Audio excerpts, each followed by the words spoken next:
umaga sa lahat. Ako nga po pala si Tanya Silawan at ako pong ihilalahad ang aming explanation tungkol sa kartilya ng katipunan. So akin na pong sisimulan at makinig kayo na maigi. Kartilya ng katipunan ay isa itong popular na akda ni Emilio Asiento na naglatag ng mga batas at prinsipyo ng katipunan at nagsibing gabay para sa mga kasama nito. At meron din katulad nito na ding akda si Andres Bonifacio na pinagata namang katungkulang gagawin ng mga ZLID. Ngunit, pinasaya niya ang isinulat ni Asiento ang ikabit sa sinupaang kasulatan ng giging kasapi ng katipunan. Ang orihinal na pamagat ng kartilyang katipunan ay mga aral ng katipunan ng mga anak ng bayan. So, ito po yung tunay na pamagat talaga bago nila isinorkat or naging kartilya ng katipunan. Laging tatandaan natin ang talagang tunay na pamagat o ang orihinal na pamagat nito.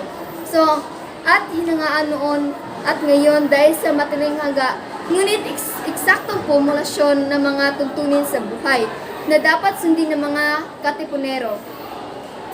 Nagtatapos ang aking explanation tungkol sa kartilya ng katipunan.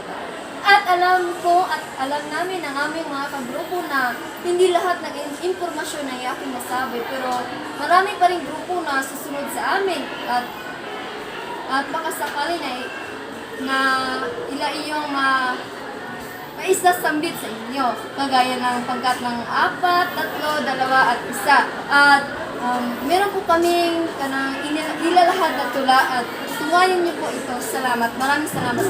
Kartilya ng katipunan. Ang buhay na hindi ginugol sa isa at malaking kadahilan ay kawin ng walang lilim kundi damong makalason.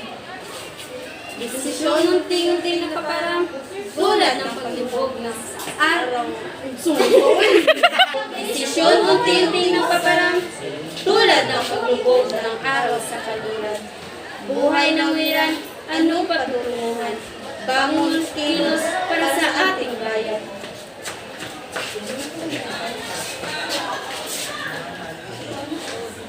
Pagsikat.